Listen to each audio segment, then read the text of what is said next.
Okay guys, magandang araw.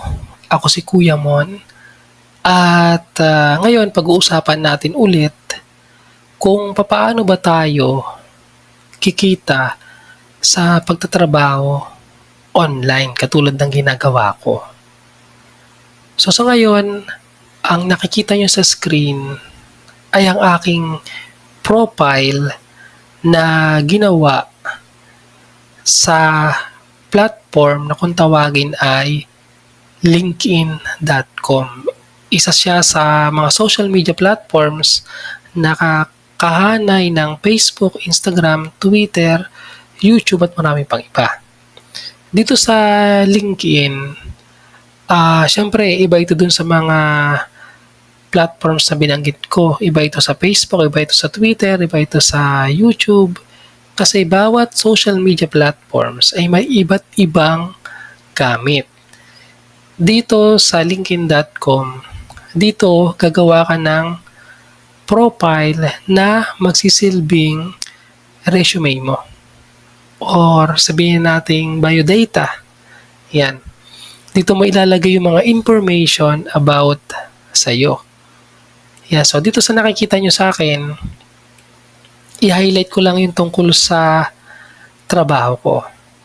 Isa akong social media manager, e-commerce analyst, at brand strategies. Yan. So, yan yung trabaho ko na na-i-offer sa mga companies sa ibang bansa. Dito sa aking account na to, meron na akong 15,870 followers. So, yung mga followers na yan ay kung taga-taga sa ibang mga bansa. Pero karamihan ay mga taga-Amerika. Meron sa Canada, meron sa Australia, meron sa Ireland, meron sa Germany, Russia, Japan, iba't ibang mga bansa. Kasi malawak ang sakop nito. So, ibig sabihin, sa bawat bansa, meron akong mga connections na tinatawag.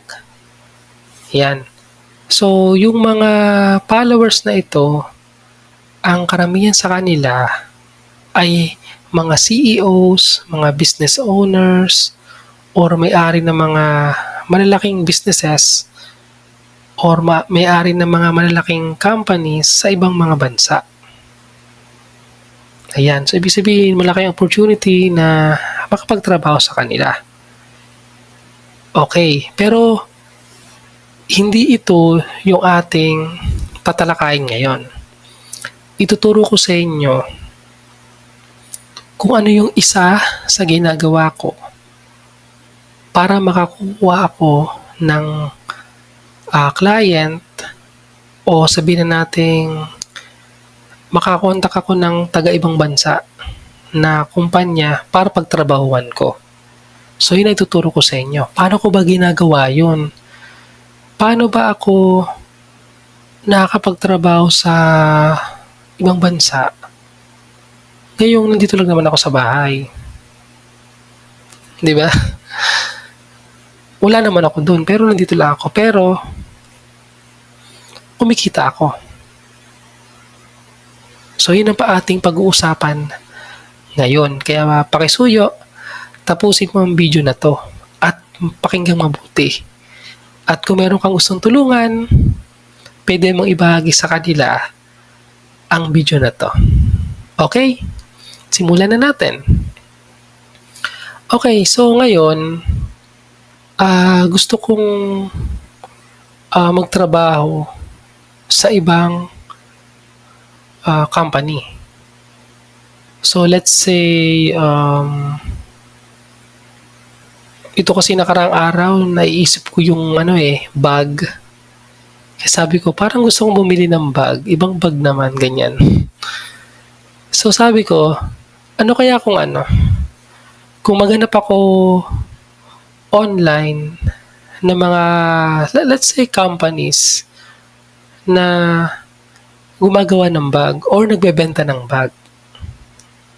Yan. Ano kaya kung mag-offer ako sa kanila ng services ko?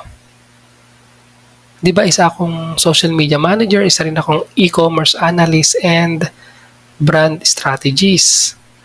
So, let's say, kung kumonta kaya ako ng isang company na tungkol doon, pwede no? Baka sakali magkasundo kami or tanggapin niya yung aking offer. Okay. So, ngayon, hindi muna taga-ibang bansa ang ating tatargetin. Taga rito na lang muna sa Pilipinas para madali. Okay. So, halimbawa, ngayon, hahanap ako ng company dito sa Pilipinas na may-ari ng let's say paggawaan ng bag or nagbebenta ng bag. Okay. So, syempre gagamit tayo ng Google. Sa google.com tayo hahanap kasi alam nyo, karamihan ng mga companies ngayon, inilalagay nila sa online yung kanilang mga information o yung kanilang mga services kasi karamihan ng mga tao ngayon nagsisearch na through online. O kaya, di ba, kakaramihan ng mga tao nagsisearch sa Google. Ganyan. So, ito. Nag-search ako ng tungkol sa mga small bag. Yan. Tinype ko sa Google yung Philippines Small Bag Store. At ito, dinala niya ako dito sa result na to. Yan. Ang dami Sa Pilipinas lang yan. Dami. So, punta tayo sa bandang baba. Yan. Ito yung ilan sa mga nasa top search. Ito, The Bag Hub, Mango, Urbanized Philippines, Aldo Philippines, Trunk. Oh, may Shopee. Shopee Philippines. Lacoste Philippines. Oh, ang dami, di ba? So, parang gusto ko itong isa. Ito. Itong Urbanized Philippines. Kasi parang maganda itong mga bag na to. So, buksan natin yung kanyang website. So, ganito ang ginagawa ko.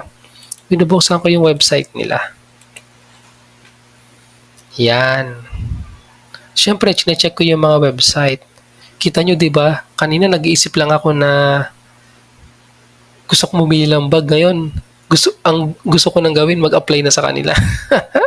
So, paano ko magagawin yan? Okay, yan. So, sinecheck ko muna yung kanilang website. Yan, hindi lang pala bag ang kanilang binibenta. Nagbibenta rin sila ng ibang mga gamit. Yan. Ganda ng website nila, no? Uy, ang mahal naman ng mask na to, 350. Uy, 2,990 na bag. Oh, ang mamahal naman ang bag nila. Ibig sabihin ko, ang mamahal nito, ibig sabihin, maganda yung mga klase na to. Yan, no? O, marami silang, mga brand din ata ito na kapartners nila. Yan, not sure kasi wala nakalagay. Nakalagay our brands. Yan, no? Ayan, may mga feedback din, no? Sa mga customers nila. Magaganda naman. May mga vlog sila, articles, ganyan. You know, contact, support, yan. Tapos, may nahanap ako Ito, nasa baba, kita nyo? Meron silang Facebook at saka Instagram. Ilan yung kanilang social media platform na siguro nagustuhan nila. Ay, di ba isa akong social media manager? Yun ang isa sa trabaho ko. So, pwede ko silang matulungan sa pagmamanis ng kanilang page. Katulad nitong Facebook page nila. Ayun, ang dami nilang followers. So, 115,000 followers. So, magaganda naman yung kanilang mga pinopost. Ganda oh. May mga videos, yan, may mga captions. Yung kanilang mga videos may mga subtitle, ganyan. Ganda oh. So ako bilang isang social media manager, ganito yung ginagawa ko. Pagka nagmamanage kami ng page, ito, kami yung may access dun sa page. Binibigyan kami ng company ng access. Tapos kami yung mga nagpo-post ng ganito. Kami yung nag-edit ng mga video, naglalagay ng subtitle, pinapalinaw namin yung mga videos. Kami din yung nagagawa ng mga caption katulad nito. Nag-search kami ng mga hashtags para marami yung makabasa. Kaya may hashtag na ginagamit katulad nito para lumawak yung reach o yung naaabot ng content mo. Para hindi mo na kailangang mag-ads or Facebook ads. Kasi dito pa lang, marami na yung makakapanood or makakabasa. Kasi pag nag-search sila ng ganitong mga sa search ng Facebook or sa search sa Google, lalabas yung content na to. Ayan. So, pwede, no? Pwede. Meron din silang Instagram. Check natin.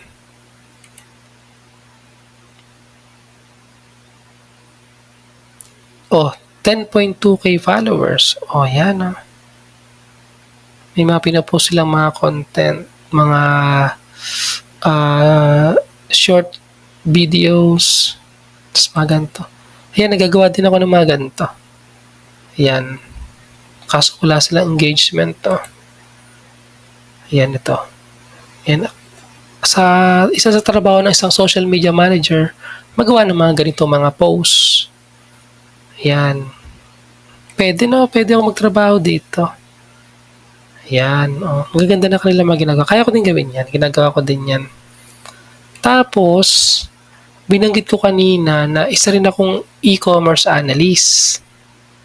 So, ang ginagawa ko bilang isang e-commerce analyst, nag-a-analyze ako ng tungkol sa e-commerce o yung sa mga online stores. So, bilang isang brand strategist, yan. So, tungkulin ko na tulungan yung brand na mapataas yung profit or yung income ng company. Yan. So, yun ang sa maikling salita. Ganon. So, dito, ang gagawin natin, kasi di ba sabi ko, gusto ko magtrabaho sa kanila. So, gumawa ako ng email. Ito yon.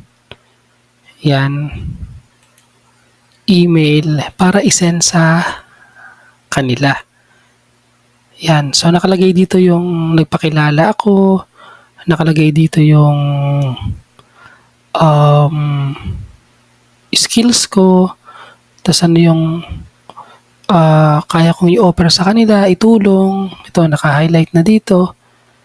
Yan. Nakalagay yung aking number, WhatsApp number, at saka email address ko. Okay, so ito yung isasend natin. So actually, na-send ko na siya. Ito, ipakita ko sa inyo. Ito yun, no? Gumagamit ako ng Gmail para mag-send sa kanila ng message. Ito yan.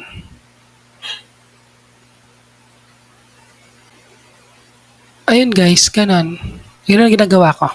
Maraming salamat guys sa inyong panonood. Ako si Kuya Mon, ang inyong mentor kung paano ba kikita ng pera sa pagtatrabaho online. Salamat!